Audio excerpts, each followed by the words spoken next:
पंचवटी का वन अपनी शांति और सौंदर्य से दिव्यता बिखेर रहा था।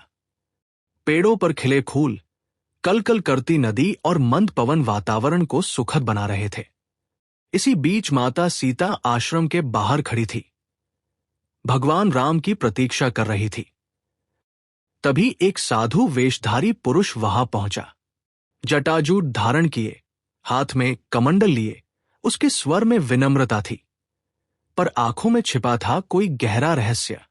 उसने भिक्षा मांगी और धर्मपरायण सीता जी ने अतिथि का सम्मान करते हुए फल और जल अर्पित करने का निश्चय किया।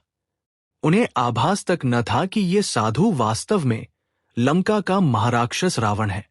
जैसे ही सीता जी स्वर्ण थाल में फल लेकर उसके समीप आई, वो साधु अचानक बदल गया।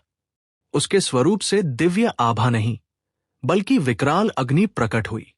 देखते ही देखते उसके 10 शीश प्रकट हुए, 20 भुजाएं फैल गई, जिनमें असंख्य अस्त्र शस्त्र चमक रहे थे।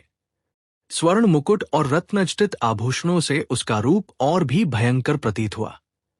आकाश में बादल घिराए, बिजली कड़कने लगी और पूरा वन उस गर्जना से कांप उठा। माता सीता स्तब्ध रह गई, क्योंकि उनके सामने अब कोई साधु नहीं, बल्कि रावण का भयावह रूप खड़ा था।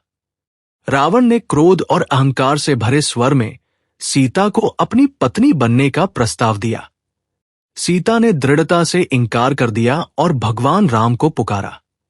तब रावण ने अपनी विशाल भुजाओं से उन्हें बलपूर्वक उठा लिया।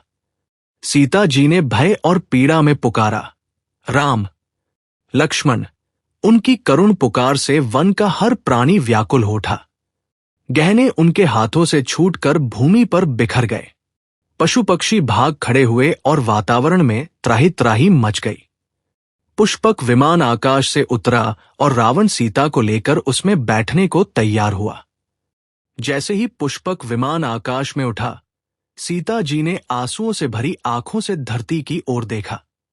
उन्होंने अपने आभूषण एक एक करके नीचे गिराने शुरू किए, ताकि राम और लक्ष्मण को उनके अपहरण का संकेत मिल सके।